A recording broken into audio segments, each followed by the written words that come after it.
क्या आपने कभी महसूस किया है कि यह दुनिया थोड़ी अजीब सी लगती है? जैसे कोई अदृश्य नियम सब कुछ नियंत्रित कर रहा हो, जैसे हम सब किसी बहुत बड़े सिस्टम का हिस्सा हों। अगर आपको ऐसे रहस्यमयी और दिमाग हिला देने वाले सवाल पसंद हैं, तो वीडियो को लाइक जरूर करें। अब सोचिए, अगर यह पूरी दुनिया असली ना होकर एक सिमुलेशन हो, ठीक वैसे ही जैसे हम कंप्यूटर में गेम खेलते हैं, जहां हर इंसान, हर पेड़, हर ग्रह सिर्फ कोड से बना हो। यह सुनने में साइंस फिक्शन लगता है, लेकिन दुनिया के कुछ सबसे बड़े वैज्ञानिक और दार्शनिक इसे गंभीरता से सच मानते हैं। इस विचार को कहा जाता है सिमुलेशन थियरी।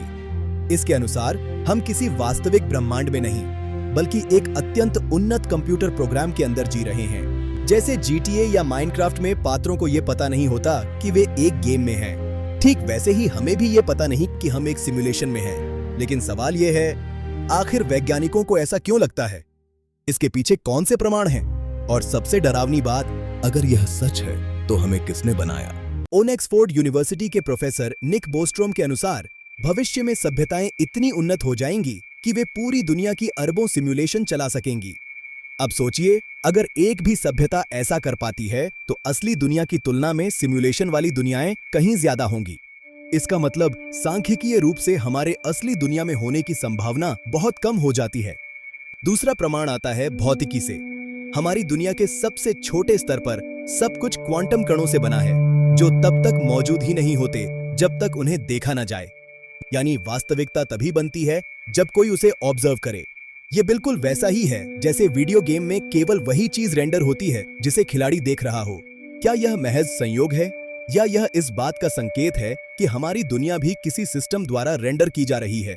अब बात करते हैं उन घटनाओं की जिन्हें लोग ग्लिच इन द मैट्रिक्स कहते हैं। कभी आपने महसूस किया है कि एक ही घटना दो बार बिल्कुल वैसी ही हुई, या किसी इंसान को देखा जो अचानक गायब हो गया? कुछ लोग दावा करते हैं कि उन्होंने समय को रुकते हुए देखा, या किसी व्यक्ति को अचानक हवा में टेलीपोर्ट होते हुए। वैज्ञानिक इन्हें भ्रम कहते हैं, लेकिन सिमुलेशन थियरी मानने वाले इन्हें सिस्टम की त्रुटियां मानते हैं। जैसे गेम में कभी कभी किरदार दीवार के अंदर फंस जाता है, या अचानक आसमान में उड़ने लगता है, वैसे ही हमारी दुनिया में भी कभी कभी छोटे छोटे ग्लिच दिखाई देते हैं। और अगर यह सच है, तो इसका मतलब यह हुआ कि हमारी वास्तविकता स्थिर नहीं है, बल्कि लगातार किसी अदृश्य कंप्यूटर द्वारा अपडेट हो रही है। लेकिन सबसे डरावना सवाल अभी बाकी है। अगर हम सच में एक सिमुलेशन में हैं, तो सबसे बड़ा सवाल यह है, इस सिमुलेशन को चला कौन रहा है? कोई एलियन सभ्यता, भविष्य के इंसान, या कोई ऐसी बुद्धि जिसकी कल्पना भी हम नहीं कर सकते? और क्या वे हमें देख रहे हैं? क्या हमारी हर हरकत, हर सोच, हर फैसला किसी डेटा की तरह रिकॉर्ड हो रहा है? अगर यह दुनिया सिर्फ एक प्रोग्राम है, तो फिर मृत्यु क्या है? गेम ओवर, या किसी और स्तर पर अपग्रेड? शायद हम कभी इसका उत्तर न जान सकें, लेकिन इतना तय है, यह सवाल इंसान की सोच की सीमाओं को तोड़ देता है। अब अगर आपका दिमाग घूम गया है, तो इसे अकेले मत झेलिए। वीडियो को लाइक कीजिए, दोस्तों के साथ शेयर कीजिए, ताकि उनका भी दिमाग घूमे। और हाँ, अगर आपको ऐसे ही दिमाग हिला देने वाले रहस्य, विज्ञान और वास्तविकता के पीछे की सच्चाई जाननी है, तो चैनल माइंडवर्स को सब्सक्राइब कर लीजिए, क्योंकि यहाँ हम सिर्फ दुनिया नहीं देखते, हम उस पर शक भी करते हैं।